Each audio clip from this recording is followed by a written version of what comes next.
The first block we need to fill out here is going to be the thumbnail. So let's jump over to Banner Bear.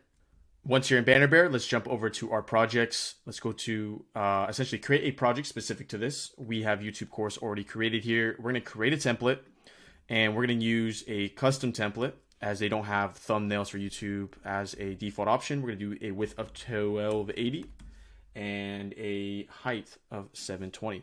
Let's go ahead and do that. We're going to hit save here. And then from here, we can go ahead and hit edit template.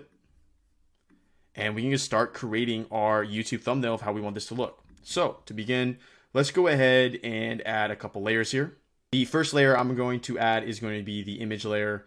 And this is going to be from that AI generated image that we had earlier. So I'm going to use image rectangle here. And then I'm going to go ahead and say upload image.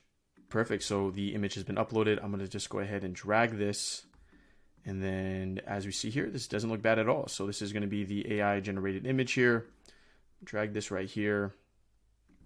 And then let's go ahead and add the thumbnail text to this so we can have the text that we created in our Zapier flow show up here. So the first thing I'm going to do is I'm going to go ahead and add a rectangle here. And let's go ahead and just expand it all the way. If I can grab it here, perfect. And you can go ahead and, angle it if you want to rotate it and so on. Let's choose a different color here, something a little bit more welcoming, like maybe something like this. And then essentially, I'm going to go ahead and move this over here a little bit.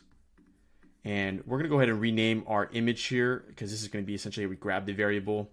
Let's go ahead and rename this layer to food item. And then the rectangle, we don't need to rename because it's just a background. Now let's go ahead and add our 3 pieces of text. All right, perfect. So we got our first piece of text here. Let's go ahead and change the font size a little bit bigger. And then we're going to want to see about changing the color here. See if white would show up well here. If not, okay, we'll keep it black. And then from here, we're going to go ahead and make sure that we have this little box here, not go over the image, as we don't want to obviously bleed over the image for this context.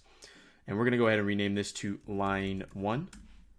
And then we can go ahead and duplicate.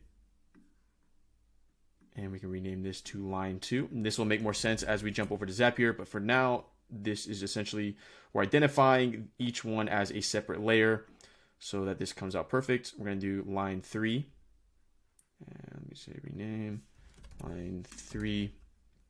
And just so we can get a better idea, let's go ahead and just center this. So we're going to do horizontal alignment center, and center. All right, perfect. And then I want to go ahead and increase the text a little bit more as this is a little small. So let's just see like 68. All right, perfect. Or maybe we want the middle part to be bigger than the other ones. So let's go ahead and do that. Make sure we save this template. And we're going to say thumbnail food. This is how we're going to call it in our Zapier function. All right, so this is a very simple template. Obviously, you can get a little bit more crazy, but for the purposes of this video, this is all we really need to do. We have our image variable. We have our text variable. Now let's jump back over to Zapier and connect all the dots here. Okay, we are back in Zapier. I'm going to go ahead and hit thumbnail design. Let's choose an event, and we're going to say create image. We're going to continue. We're going to choose the YouTube course account. Perfect. And then let's let it continue here. The template ID is going to be the one we just created. So it should show up here, thumbnail food, perfect. And then as you'll notice, it's going to ask for basically the variables we just identified, which would be line 1, line 2, and line 3. And from my understanding, those should be in order. They are in order from top to bottom. So first, let's go ahead and grab the image variable, which is going to be what was created before it, and this block right up here. And then we're going to go ahead and grab line 1. And that's why we formatted our text. So boom, output 1, come back down here, output 2, and then finally output 3. All right, perfect. So now we have officially created our thumbnail. This shouldn't work because I may need to retest this variable up here in order to make sure that link is live still. But let's go ahead and test it real quick. All right, so let me go ahead and retest this real quick. As you'll notice, when you work with DALL-E and AI generated images, the duration that the link lasts is only going to be like 30 minutes, which is not an issue because obviously automation, it's going to grab the image right away. You have no worry about any delay. But from now, this is the image that was just created. The image that was just created. Let's see what it would look like in thumbnail format. Paste it into that new tab. And as you see, there we go. So we have the 3 pieces of text all of them were separated by our formatter and works out perfectly. Then we have the image that we just created put onto that text. So now this could possibly be your thumbnail. Obviously design your thumbnail how you want your YouTube videos to look like, but now you have created a template for YouTube thumbnails. From here, we're going to want to make sure that we add our banner ID that we just created. And the purpose of adding the banner ID is that we're going to use this as a reference. And this is it right here for when we create out the flow. So it automatically uploads the thumbnail to our YouTube videos. So we don't even have to do any work in our backend. So we'll go ahead and test that action. And it works. So perfect. Let's get to the final step in this specific lesson. I know it's long, but this is the most important lesson in this entire course. Now let's get into the step of essentially creating the template for the long form content of this video and then the short form content of this video. So once you're in your Cynthia account, we're going to go over to library. We're going to say templates and we're going to create a new template. And this template specifically is going to be our cooking food template. So this template is going to be the one that we associate with that entire Zap we just built out. So we're going to make sure that all our variables connect like effectively and that, you know, everything is interlinked. And so every time it generates using this template, there is no hiccups.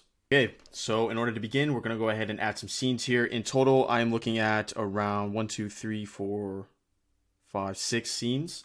So one thing about Cynthia is that either you can start with scratch or you can look at templates that are already being created by Cynthia, which is always helpful.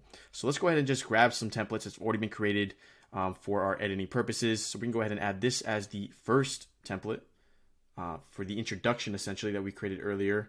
And then let's go ahead and just delete that. And let's add some more scenes here and see what works best for us. All right, so I went ahead and just, researched around, and these are the scenes that I got. I like the formatting. You can go ahead and research yourself. A bunch of different types of formats and templates that you can be found in Cynthia. Let's go ahead and start off by first choosing our main avatar here. So I'm gonna go ahead and say replace avatar. And that is me, but that's not who we want to do. We'll just say Alex for today's video. And let me go ahead and just add Alex to all these different slides real quick. So all you need to do is click this, replace avatar, Alex, and go ahead and proceed from there. Now, when you come to slides that basically have no avatar, the avatar is still there. All you need to do is click avatar up here, make sure you click Alex. And then for this context, I'm gonna just do voice. I don't need to have this individual's face actually on there. And then for everything else, I'm just gonna go ahead and use the default and go from there.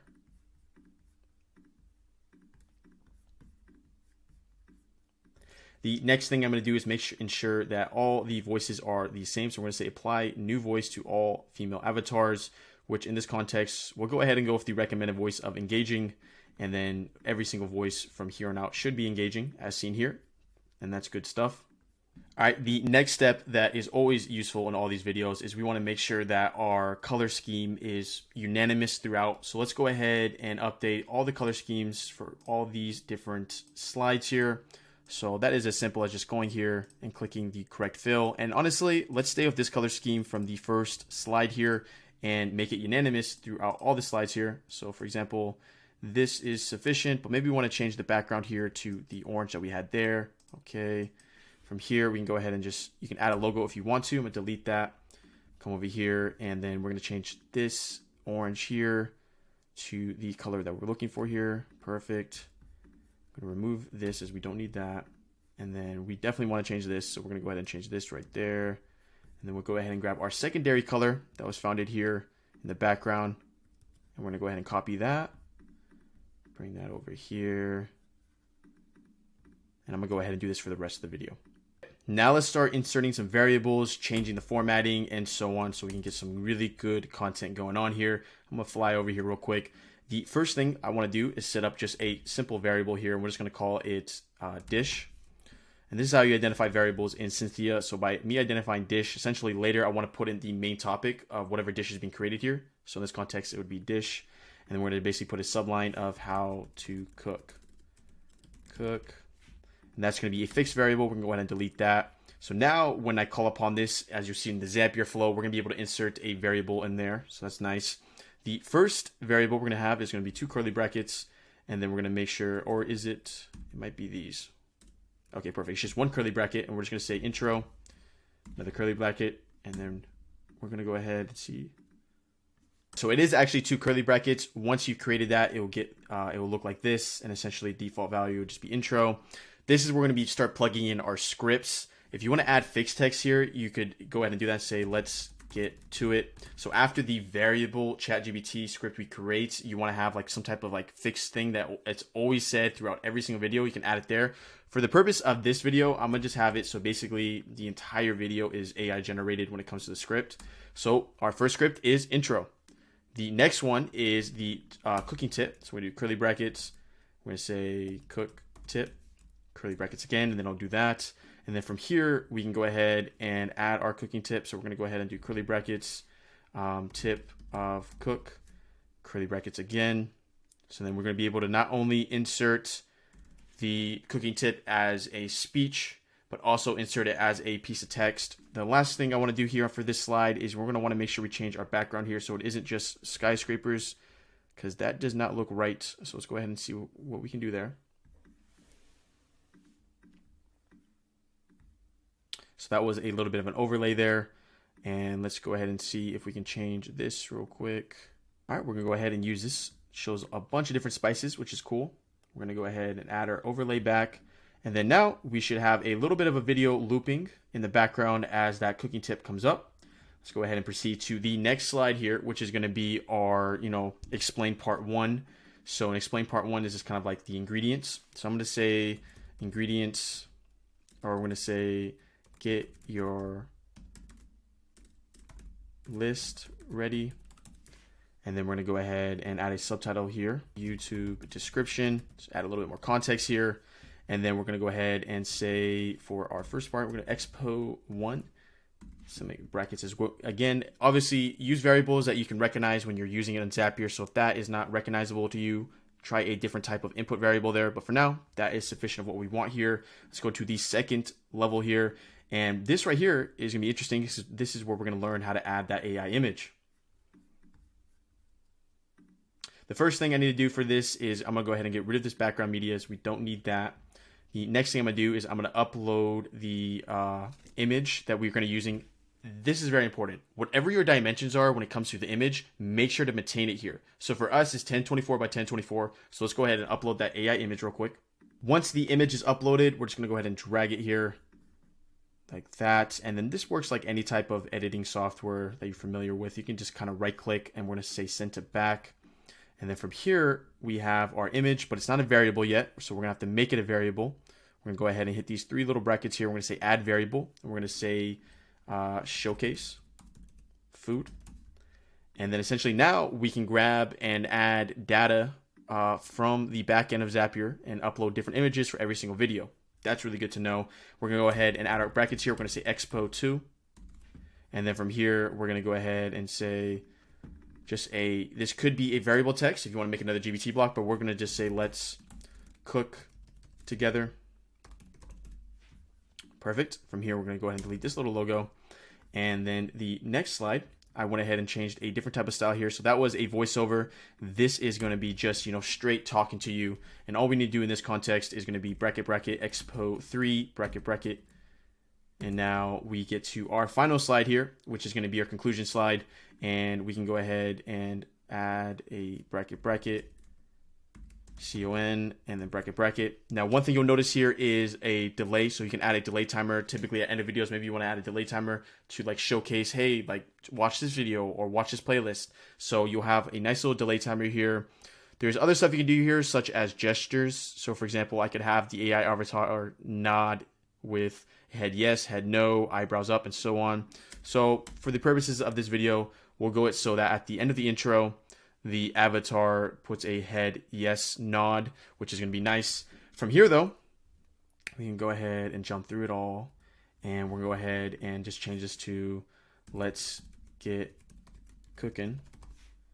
We have parentheses. You can add a logo here if you wish to. You can add your email and your website if you want, or you can just do whatever you want for your final page that you feel is most effective for your niche and your YouTube video. But overall, we have basically finished our YouTube template here. One thing we can add is music. So this music will be played throughout the video. So maybe we want to add, let's see what we got. You can choose between all these different musics, but for now, we're not going to do that. You can also add scene transitions, which is pretty interesting. So I could add a scene transition here of a fade, and then basically it goes by each one. with a different type of scene transition. That can always be an effective way to make sure the user is engaged while watching the video. But overall, we have created our template for the long form content of our Zapier Flow. So next, all we need to do is come up here to publish. I like including captions. That always helps with people who want to read along rather than just listen. And from there, we can go ahead and just hit publish template. So we have created our long form content. Now let's create the short version of this. So all we need to do is hit create template again. This is going to be a little bit faster, and we're going to just do short cooking template. And then from here, what we know about shorts is obviously it's a vertical orientation. So what you'd want to do is you'd want to shrink our avatar, or maybe not use an avatar at all. Shrink our avatar here, put it in the center, as we're going to be using a software that essentially automatically, renders it in the correct orientation. And then we're going to go ahead and just, call the script short food, semicolon, or bracket. And then from here, we can go ahead and mess around a little bit with the background. So let's go ahead and just change it to something like a light red is good. Now, one thing I like doing personally is if you were to do short content like this and you're basically referring to like, hey, watch this video, let's go ahead and automatically upload the thumbnail in this short as well.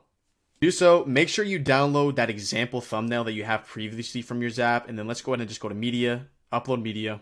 All right, perfect. So we have the thumbnail here. It is important you grab the thumbnail download image from the template we created, because that's going to have the dimensions that are correct. So when you scale and you don't have to come back to this, it looks perfect. But we're going to have the thumbnail at the top.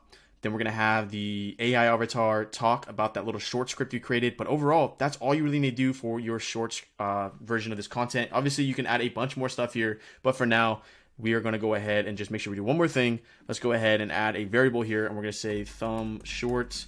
And then from here, all we need to do is hit publish template. And we're going to go ahead not to add captions because we're formatting it as a vertical orientation. You don't want the captions to look cut off, and we're going to hit publish template. So now that we're back in our Zapier Flow, let's go ahead and connect the dots here. So the first step is we're going to go ahead and get a template ID. In order to do so, we're going to go back to Cynthia. We're going to go hit these three little ellipses, and we're going to say copy ID. Come back here, and we're going to go ahead and paste our ID. Now, one sad thing about Cynthia is that it doesn't have the ability to automatically grab the variables in the video. Therefore, we're going to have to do a lot of copy and pasting back and forth. I'm going to go ahead and shorten that for you and just do it automatically. So, boom. All right, there you go. So I got all the variables from that video. Two things to point out. First, don't use the brackets in the template data here. It won't be able to read it correctly. And the second thing is make sure you label them so you can understand it when you're over to the Zap, because you could get confused if you just do like 1, 2, 3, and you don't really have any context of what each one means. So to start off, the dish was from that first screen there that essentially was supposed to be the variable text of the dish we're going to be creating, which is going to be the lamb. The intro was the intro script that we created here earlier, and we're going to go ahead and make sure we add no quotations as we don't want that in the captions. The tip of cook was on that second slide there, where essentially we gave a little tip, and then let's go ahead and find cooking tip, perfect. And then we're gonna go ahead and do the same variable. So you can go ahead and see it as text version and as audio version. And then from here, we're gonna do expo 1. Luckily, we went ahead and already identified that with Starf Ingredients. And then the showcase food was the image data.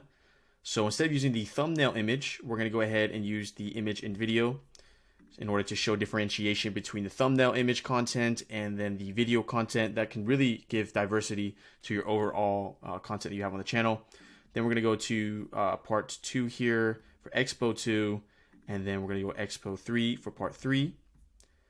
And then finally for Con, we're going to do conclusion. So we're going to add that. Perfect. And then this is important. We want to make sure we add a callback ID, as this is just stage 1 of an AI automated YouTube channel. There's going to be other Zaps associated here. So what we're going to go ahead and call this is cooking long. And then essentially for the callback ID for the other one, we're going to do cooking short. This will make more sense as you jump further into this module. But for now, just go ahead and put a callback ID that you'll recognize. We're going to hit continue here. And we're not going to test the action yet because it's still publishing over on Cynthia. But let's go ahead and build out our second template here, which is going to be for the short form. Now, one thing I forgot to mention is for the long form, let's go ahead and just add a couple of contexts here when it generates over on the Cynthia side. So we're going to add the dish being created and then do square brackets, and we're going to put long So I understand when it's being generated that, hey, this is the long form, and then we're gonna have the short form over here. So let's go ahead and do the same thing. Let's do the dish being created here, and then let's go ahead and put in square brackets short. All right, so I'm gonna do the same thing. I'm gonna grab the template ID on Cynthia, and I'm gonna grab the variables from Cynthia. So I went ahead and grabbed the template ID and the two variables we're dealing with there, which is the short food and then the thumb short. So short food was obviously that little script we created right before this. And then the thumb short was the image of the thumbnail of the main video, which is great. Is all we need to do is come over here and we can grab it directly. That's already being generated in this flow. I always suggest going with JPEG as it is a smaller file size. From here, we're going to do cooking short as our callback ID. We're going to hit continue here. And let's go ahead and just test both of these actions in order to see if our final version of the content looks good. Just as a side note, when you want to see the processing time, you can go ahead and click this little logo here, and then that'll tell you what percent it is at before you can basically click publish and start actively pushing towards different templates or different content towards these templates. So keep that in mind. Don't automatically just push a video towards it because you might get an error. Let it fully generate the template that you just created. Once it is done, you'll be able to see a nice little logo like this. Let's go ahead and test these actions. So I'm going to go ahead and hit test action here. And this is going to be sending all the data towards Cynthia, towards that specific template we just created. And then let's go ahead and test the action for our short version as well. So I'm going to come over here and I will say in progress. That's how you know it's working. Let's test this action as well. And let's see what it looks like on Cynthia's dashboard. To access these videos, just simply click videos right here. And then you will see them currently generating. And as you see, we got our variable of the dish and we got the short and long version. Once these are both generating, let's go ahead and check out both. I'll leave them in the description below so you can check them out personally. And we'll be able to kind of wrap up today's lesson on how to make an AI YouTube channel in this context. So when a video is done processing, you won't see a little load screen here. You'll just get a straight icon. You just can go ahead and click it and then you can press play. Really cool stuff. I'm going to go ahead and share this in our description below so you can check it out yourself. But this is going to be the first step towards making a short version of the YouTube content. All right, so now you know how to build out a specific Zapflow in order to create the content that will then be used on your AI YouTube channel. Make sure to check out the other lessons here as I'm going to show you how to automatically upload these videos, automatically add them to playlists, thumbnails, and on top of that, add SEO titles and descriptions and so on. So check out the other lessons here and I'll see you there.